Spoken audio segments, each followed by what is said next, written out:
Les résultats et toute l'actualité du sport, chaque lundi dans votre émission Matinalement. Et vous le savez, comme chaque lundi, on parle sport sur Style FM et on va tout d'abord, avant de développer les principaux résultats sportifs du week-end, retrouver la rubrique des Dragons de Poitiers. Et pour cela, nous sommes avec Rodolphe par téléphone. Rodolphe, bonjour. Bonjour Samuel, bonjour à tout le monde. Alors tout d'abord, pour commencer cette rubrique, on va faire le point sur les résultats concernant la Division 1.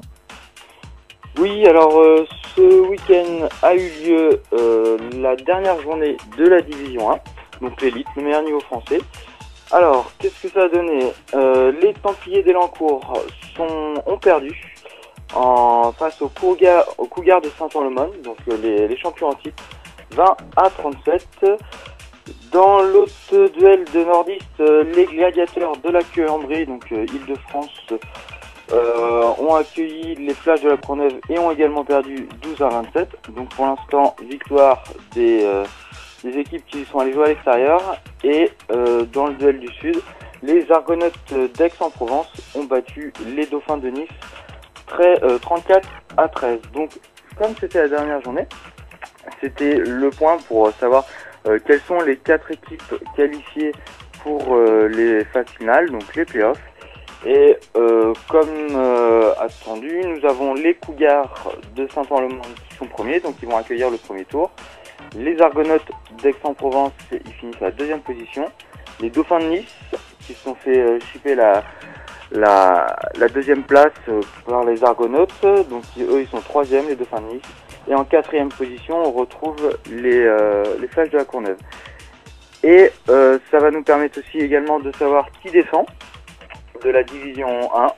Et donc, mauvaise nouvelle pour les Templiers d'Elancourt qui vont descendre à la Division 2 parce qu'ils ont fini dernier de la conférence Nord de la Division 1.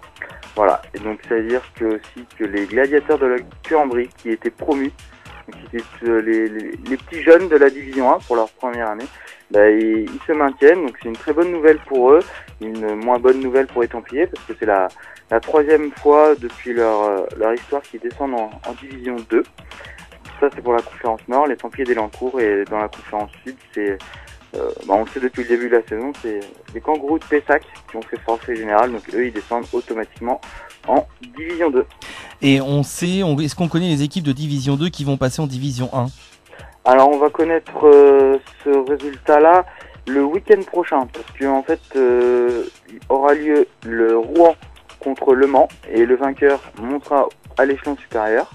Donc ça va se jouer samedi prochain au Mans. Et dans l'autre duel pour le Sud, ça va être Bron, donc les Falcons de Bron, donc c'est la région lyonnaise, qui vont affronter les Centurions de Nîmes. Voilà, donc duel qui va être très tendu entre Rouen et Le Mans, et la même dans le Sud, parce que ce sont des équipes qui ont un potentiel équivalent. Donc affaire à suivre dans les prochaines chroniques. Exactement. Ah oui, et petit point résultat aussi, le flag, c'est du football à main sans contact, et il y a eu lieu la finale ce week-end également, et c'est les 5 The Po qui ont remporté le championnat de France de flag.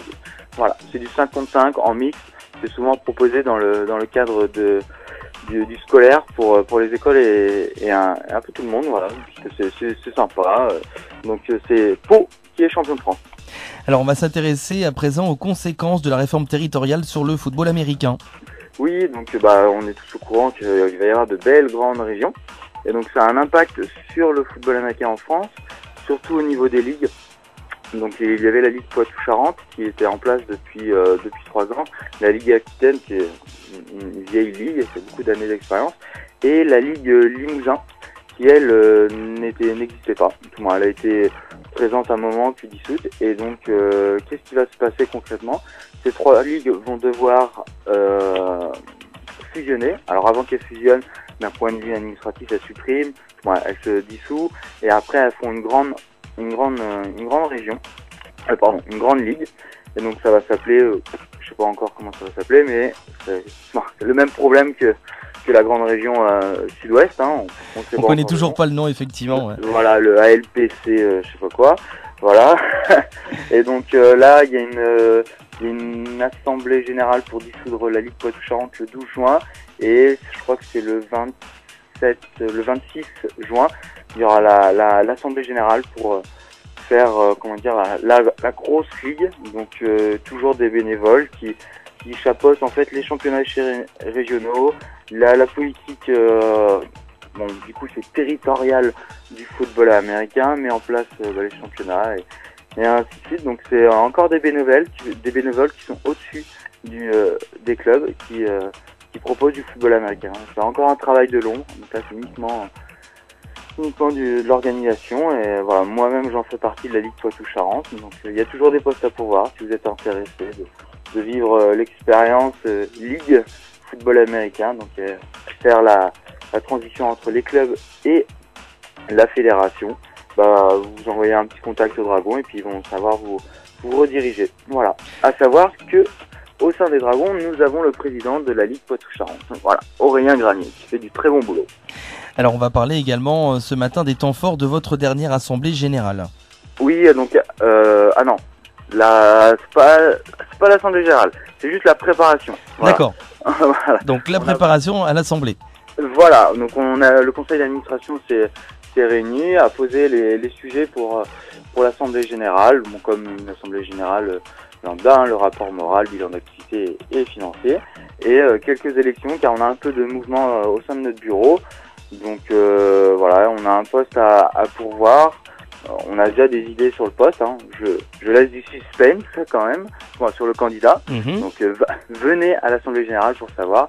Et puis pareil, au sein du conseil d'administration et de nos commissions, il y a eu un peu de mouvement. Donc il y a des postes à pourvoir, que ce soit tant au niveau de l'événementiel, de la communication, du partenariat, de l'intendance. Il y a beaucoup de choses à faire.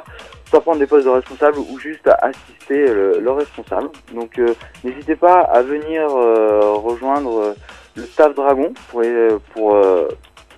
vivre l'aventure Stade Poitvin football américain, être au cœur de l'association et faire des beaux événements comme on a pu faire à Rébello cette saison. Voilà. Elle a lieu quand cette assemblée générale? Elle a lieu le vendredi 17 juin. À la cafétéria du stade Paul Rébello. Donc c'est 53 avenue Jacques Coeur. Le stade Paul Rébello, c'est celui qui est juste en face de la patinoire. Et ce qui est sympa, c'est que la petite assemblée générale qui va bien avec les partenaires, et après derrière on fait un petit barbecue. Voilà. C'est le côté sympathique. Voilà, si ça peut venir faire venir les gens, nous on est preneurs. Alors pour conclure, je pense que tu as une annonce à faire concernant l'entraînement gratuit pour les 13-18 ans. Oui, donc là, les entraînements vont se finir pour les jeunes à la mi-juin. Et nous avons décidé de rendre gratuit l'entraînement pour l'ensemble des jeunes de 13 à 18 ans. Donc c'est le mercredi de 17h45 jusqu'à 19h et le samedi de 9h45 à midi. Donc les deux mercredis et les deux samedis qui restent, nous accueillons les jeunes, 13-18 ans, filles comme garçons, parce que la pratique est mixte chez les jeunes, pour venir essayer le football américain. Donc entre potes, venez mettre un casque, une petite épaulière et découvrir dans le fun le football américain.